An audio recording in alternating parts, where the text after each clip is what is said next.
Happy New Year, and welcome back to the Dallas Design Sprints podcast. I'm your host, Robert Scrobe, and to start things out, we're going to be interviewing Phil Smithson from the Philippines. He is the founder of the Failure School, the owner and design thinking consultant for the On-Off Group, and an all-around great guy to talk to. I had a wonderful conversation with him about his company, what he's planning on doing in 2019, and some assorted other topics that you might find interesting. Well, Phil Smithson, thank you very much for joining the Dallas Design Sprints podcast. I appreciate you coming on the show. Thank you for having me. Let's start with design thinking and design sprints. I know you have a lot on tap for next year and what you want to do with that. Let's start with that topic and what you're currently doing now and what you're planning on doing next year. Right. So at On-Off Group, we've been doing a lot of design thinking for a few years. The company's been going actually for 5 years in February. And we've kind of transitioned from being a digital agency to a UX agency. And now we've kind of, I think, found our footing under, I guess, what we term an innovation agency, helping companies prepare for and create the future by applying design thinking and design sprints as a way of. Why has there been so much evolution with your company? Has it been responding to market forces? Has it been a change in interest inside the agency or inside the company? What's been the catalyst for the change? I mean, my 5 years prior to setting up what's now On-Off Group was spent in a digital agency in Manila, and the agency was a fully 360 kind of solution to any business problem. So we had creatives, we had analytics, we had digital production, so websites and mobile apps and things. So on the back of that experience, I set up what became On-Off Group, and I think as a first-time entrepreneur, running a business for the first time, you're kind of not really quite sure what the company should do in the beginning. So in the beginning, in the first kind of 12 months, we were trying to be everything to all people. So we did web development, SEO, analytics, and UX. We initially the goal of starting the company was that we'd be a UX agency, but in those first few months, your bigger problem is not your vision for how you want to change the world, but your bigger problem is we need some revenue coming into this company. So we kind of went through a process of scrabbling around and basically, trying to be all things to all people. And over the years, we kind of realized after the first year, we were like, you know what, this is not actually what we set out to do. We don't want to be a digital agency like this doing SEO and web dev. So we kind of had a refocus on UX, and then across the years we kind of narrowed that focus down to. We had a lot of interest actually from in terms of design thinking from the local market. So we did. It was a bit of an adjustment to that. So listening carefully to what people were asking us for, but also a refocus on what we wanted to do. I think as a company. I can completely relate to this. I originally thought I was going to be doing work with enterprise companies, helping them with design thinking initiatives that they had put a lot of money towards that were struggling. Yeah. I'm fairly gifted in restoring and resurrecting initiatives that have gone off the rails. I have a track record for it. But it's crazy because now, if you would have told me I would be working on a design sprint referral network and a virtual design sprint event next year as my main focus for branding as well as revenue, I would have laughed myself out of the room. It's been crazy how events have kind of led me towards those ends and how focusing on those has actually benefited my business in ways I wouldn't have been able to figure out before. And how many people work there? Is it We're about 15 people in total now. Sales, marketing, UX, and design thinking.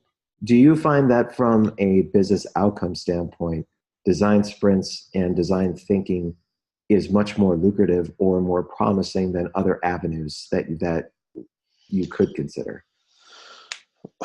I'd say we have a lot of different clients coming to us. Some people come to us, a lot of people come to us because they've heard about this thing called design thinking somewhere, and they want to teach it to their staff. So we do a lot of skills-based training there, and we'll kind of run through what's basically a design sprint, but in one day, and teaching them a bit more about the mindset behind why we do it in this way and how it works with design thinking. Would you like to showcase anyone in particular that works at On-Off Group that you have done this work with before, or that you'd like to showcase for the podcast? A client, you mean, or an employee of On-Off Group? An employee, like people that you work with, some designers or developers that you. Absolutely, yeah. I mean, we've recently onboarded a design, what we call a design thinking facilitator, a design thinking strategist. Sorry, basically he's Leo Laliana, and he's doing an amazing job at teaching design thinking to our clients. He is.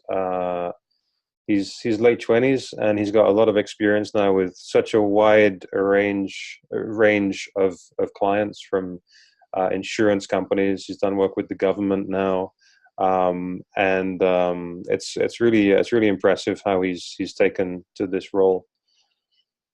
And what are some of the foundational employees that work at On-Off Group?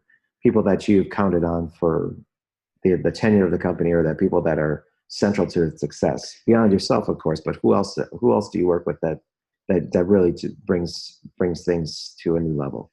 That's a really good question, and I think everyone. I'm really happy with the team right now at On-Off Group, and this has been I'm right now I'm in the UK for 3 weeks, and this has been my least stressful.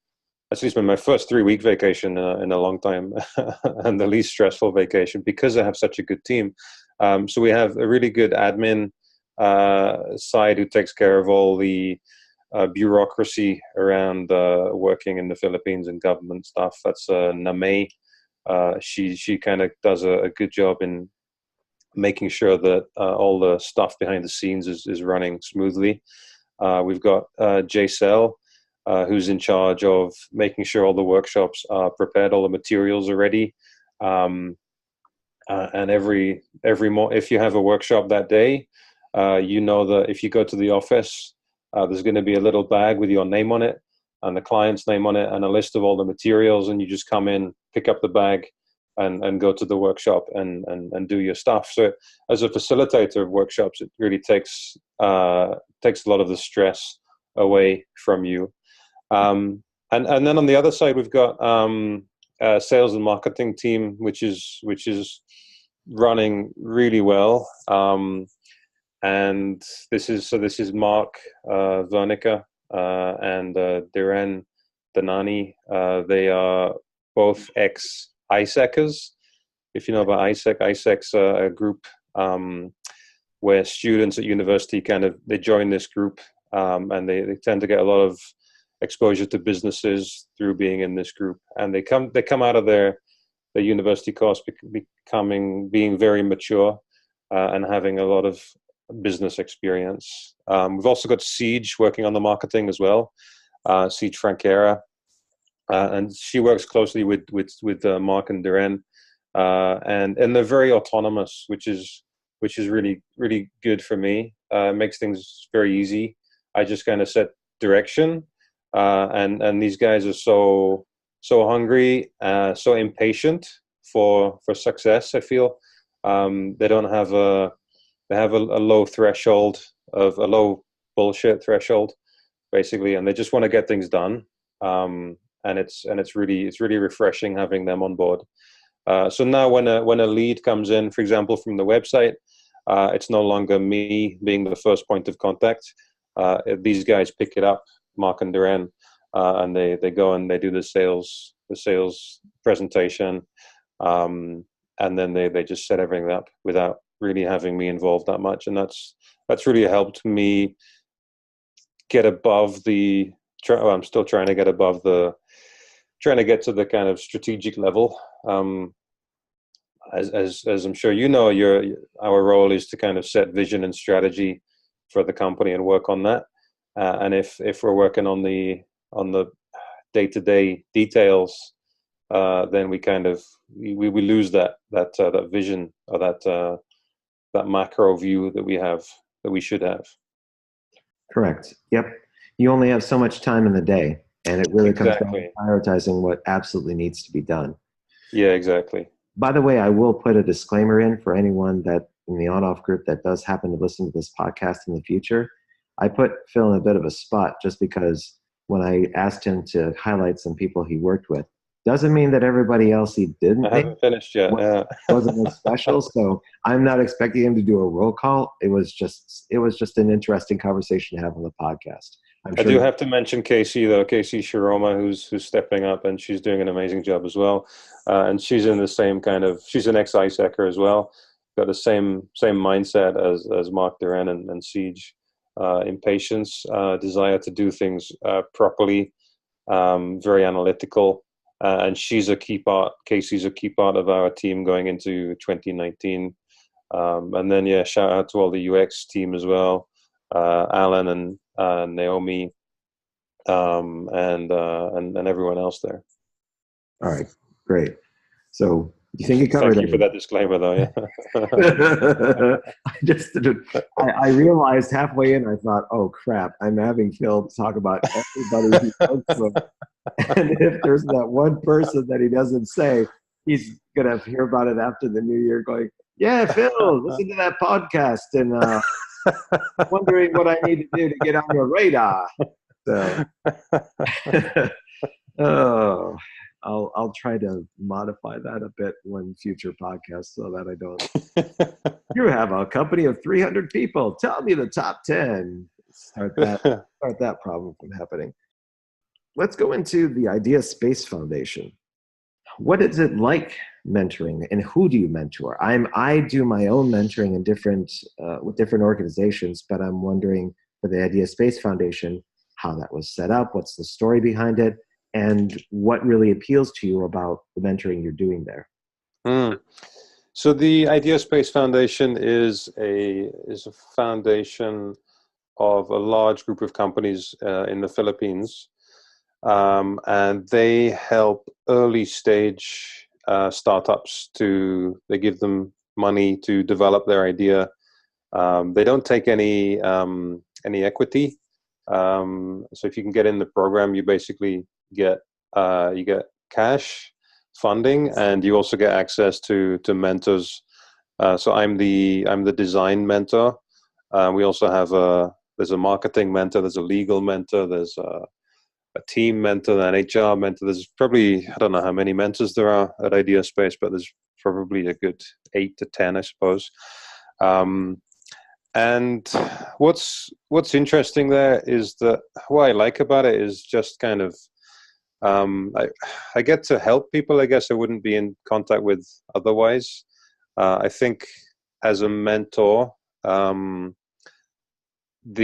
seeing the startups develop from, not having a good idea about what problem they want to solve or how they want to solve it, and then seeing them develop over time, that's kind of the most rewarding thing for me, I guess. So I'm kind of happy to be involved in that.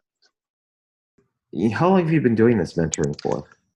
I think it's been like 3 or 4 years now at Ideas. I think 3 years maybe.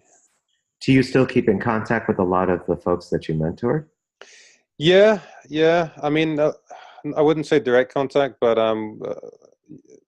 in the Philippines anyway, everyone kind of becomes your Facebook friend.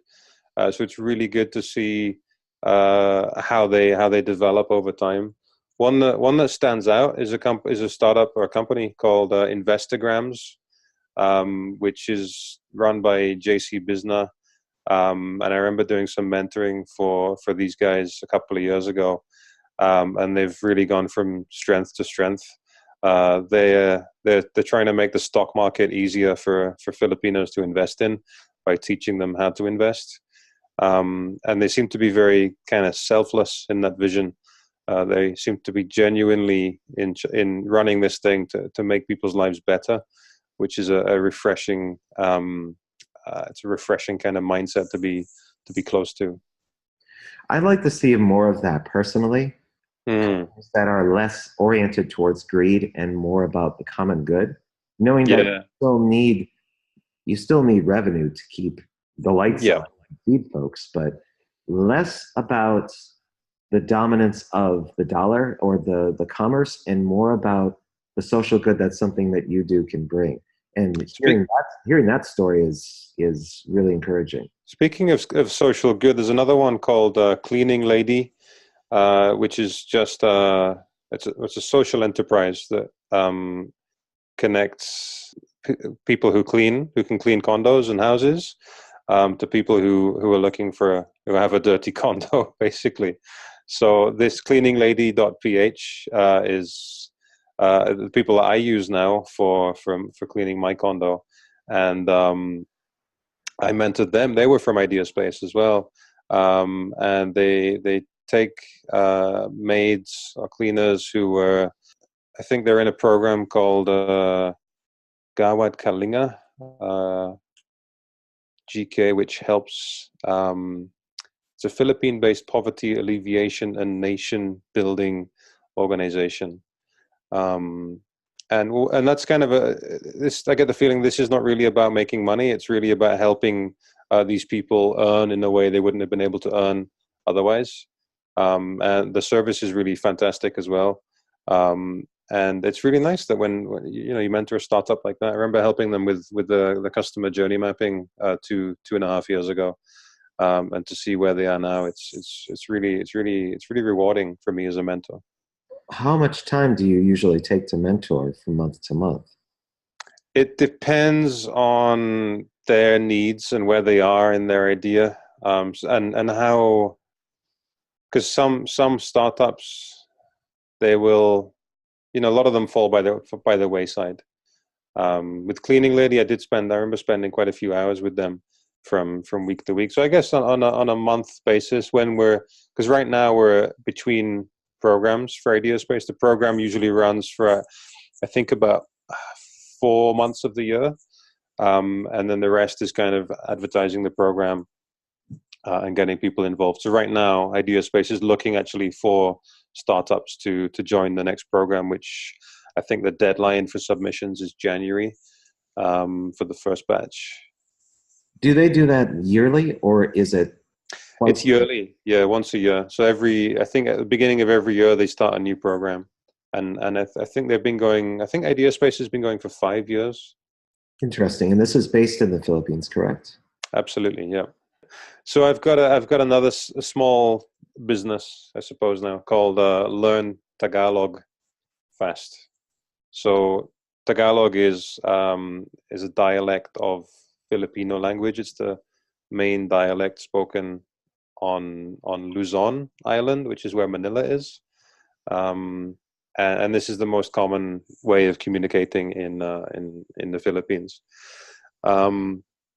And a lot of foreigners come to the Philippines. Well, so this idea actually is kind of, it's close to my heart, because it basically helps foreigners speak to Filipinos in a way that's easy for them to learn, and it's about delivering. It's about being as effective for them in terms of time spent learning. So for the minimum time spent, they get the maximum reward, basically. Learn Tagalog Fast was an idea I had, and I jokingly, in inverted commas, say that it took me like 2 years and 4 hours to actually start this thing. I had the idea for such a long time, because I've been in the Philippines for 10 years, originally from the UK, and I didn't speak any Tagalog, any Filipino when I came here, and I found it quite easy to learn, because I was just jumping in. And learning by making mistakes and saying the wrong thing and getting corrected, and listening to people and correcting and listening to people and copying them, copying their intonation, copying the way they say the words, pronunciation as well.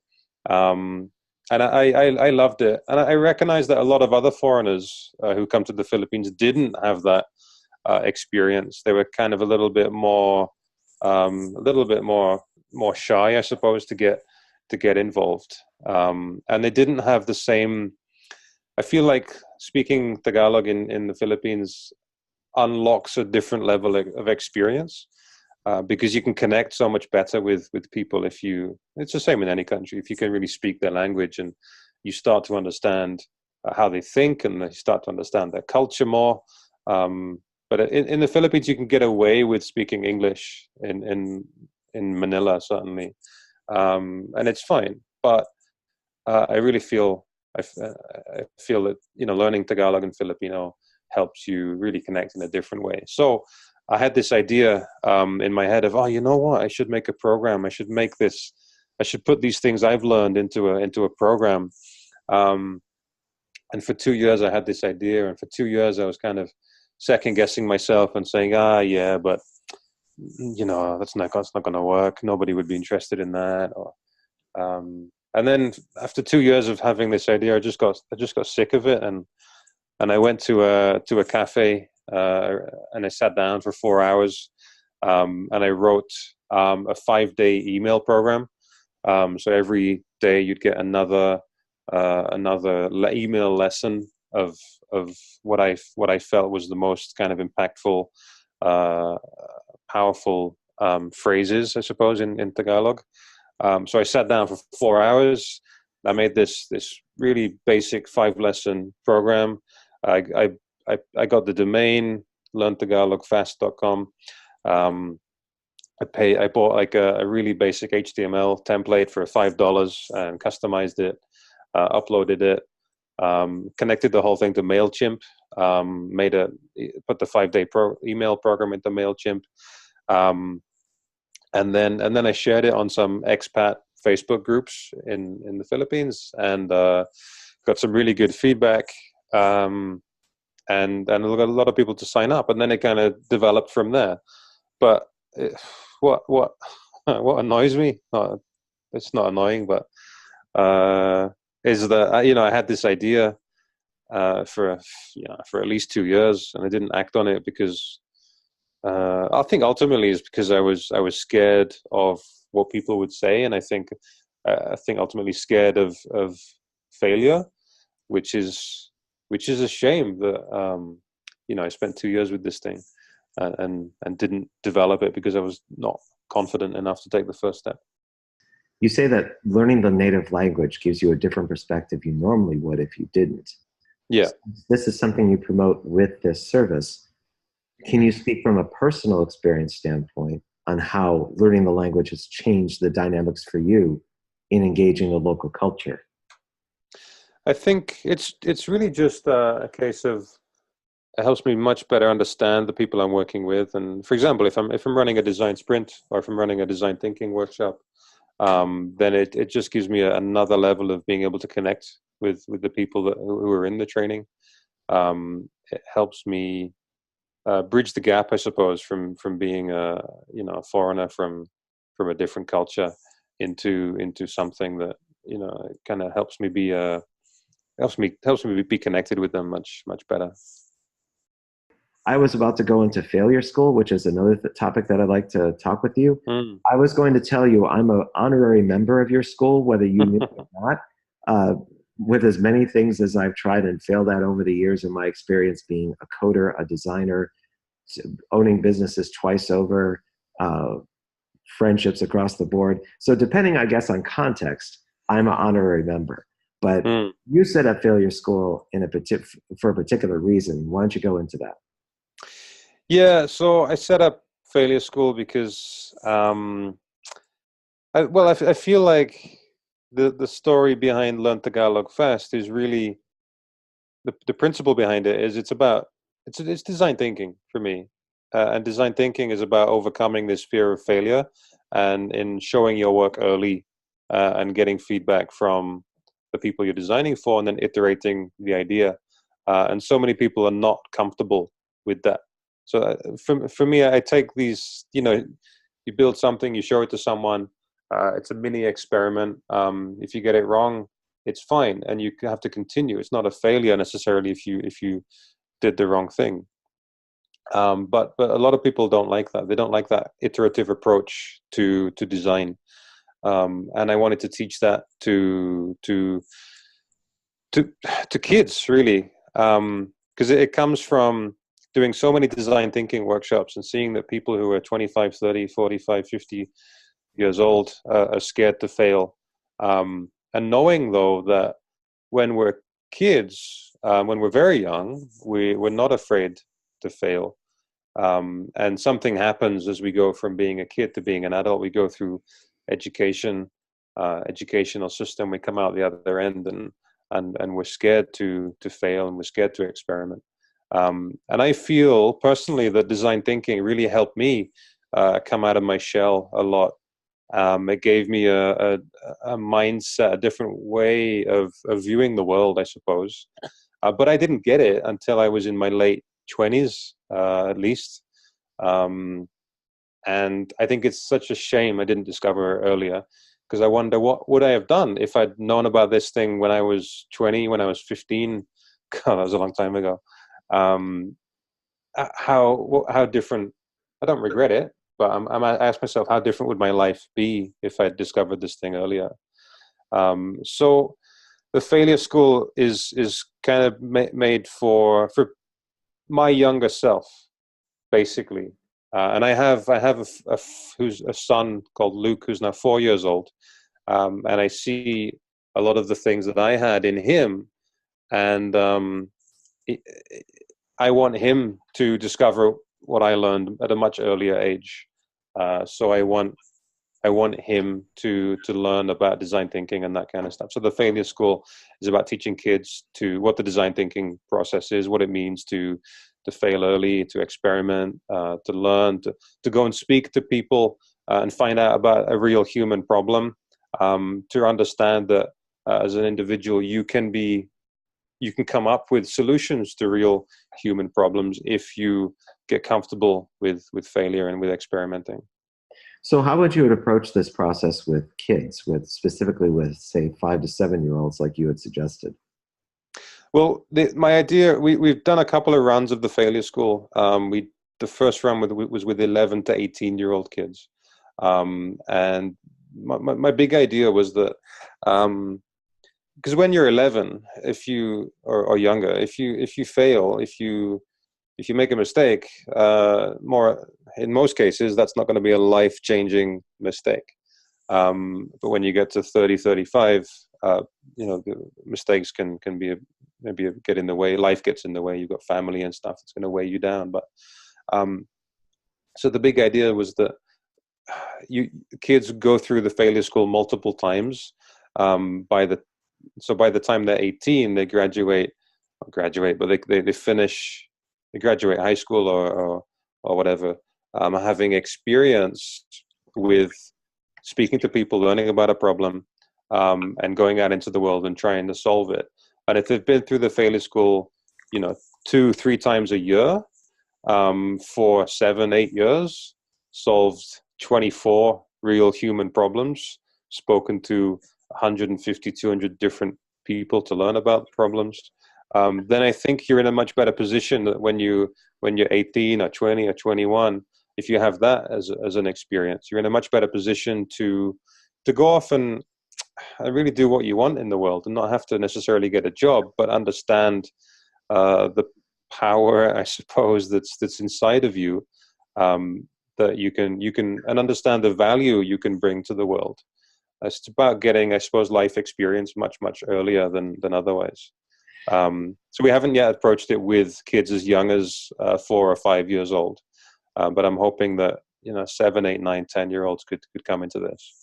It reminds me a lot of something that my wife showed me yesterday, where there's a group in Seattle, and I don't know the name. I just saw the video that she showed me, about 15 to 20 seconds, where it's the philosophy of putting value and rewards around doing the process and focusing on the results and the outcomes. Exactly. Yeah.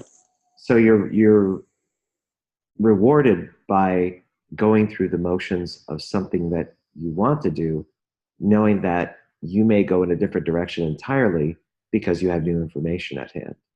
Exactly, and knowing that it's fine to do that, and it's that kind of flexibility and evaluating based on new information that I guess we want to teach there as well. Yeah. So interesting. One You just sorry, just to jump on something you mentioned a few minutes ago. You said you couldn't quite imagine yourself in the position you're in right now, and I think design. If you told me 10 years ago that I'd be running design sprints and design thinking workshops, I'd tell you no way, no, absolutely no way. 10 years ago I couldn't do any public speaking. I wasn't comfortable at all speaking in front of an audience. I was very, very shy. And if you told me 10 years ago I'd be doing this, I'd tell you absolutely no way. But so I really feel design thinking kind of helped me get a new grasp on the world, I suppose, and really unlocked so many different things. And I wonder what's going to happen in the next 10 years as well, actually. Well, that's an interesting question to ask you. If the two of us are talking again in 2019, and you think around this time in late December, what for you would be a good year for you next year, and what would be a great year? That's a good question. I think what I feel like we've tapped on with design sprints, um, compared to design thinking training, um, is that design sprints are so they have a specific outcome. It's not about teaching people something. It's about really helping them solve a specific a big business problem they have. So whether it's a particular product or yeah, they want to improve an existing product or make a new product and they don't know how to do it. So I'd really like to do lots more design sprints to help people solve these real business problems. Whereas I guess my frustration sometimes with running design thinking stuff is that it can be a bit of a theoretical exercise sometimes, and often nothing gets applied after the training. So a great year, I suppose, would be in terms of the impact that we bring to our clients, and helping them. That's our job. Our job is to help them apply what they've learned from either from a design thinking training or to help them specifically with the design sprint. So the more people, the more real business problems we can solve, the better, I think, in 2019. Do you see the design sprint process evolving to the point where you're customizing that process for each client or engagement you do with the business? I don't see the process changing too much. I think what's really good is it's problem agnostic right now, more or less. Whatever the problem is, you can kind of run it through a design sprint. But I do see us expanding that into a more complete offering, similar to what AJ and Smart are doing. Actually, is packaging up the offering, and having like an iteration sprint, and then the execution sprint, and kind of coming in and not just helping the client at the beginning of the problem, but also being with them the all the way through to the end, I suppose.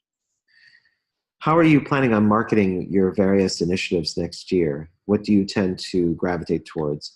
Are you somebody that prefers to work on LinkedIn or Instagram? Do you have some sort of plan in place for how you're going to showcase things like the Failure School and the On-Off Group and the mentoring work you do? What do you typically get yourself involved with? That's a good question. I think our most of the on-off groups marketing anyway is social media, so Facebook, Instagram right now.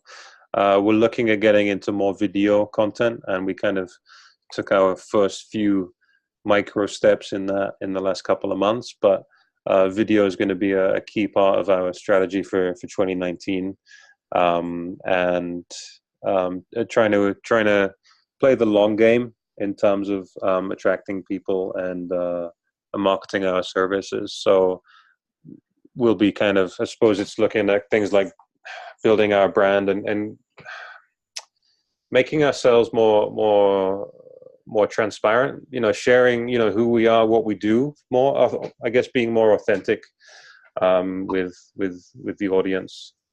So, direct, think of things like direct videos from people like Leo Laliana, our other design thinking strategist, him sharing something from a workshop, a live kind of feed, or a short 1-minute video with an interview from a workshop participant.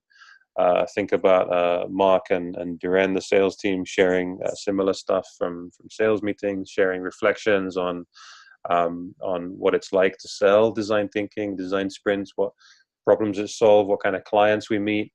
Because I feel we're in such a unique position, actually, is we have such a wide range of clients that, and we get to see inside all of these different clients, from insurance to bank to government to other companies, and we have a privileged point of view in that no one else sees what we see. No one else sees 50, I don't know how many different clients in a year, and 50 different kinds of cultures, 50 different kind of problems.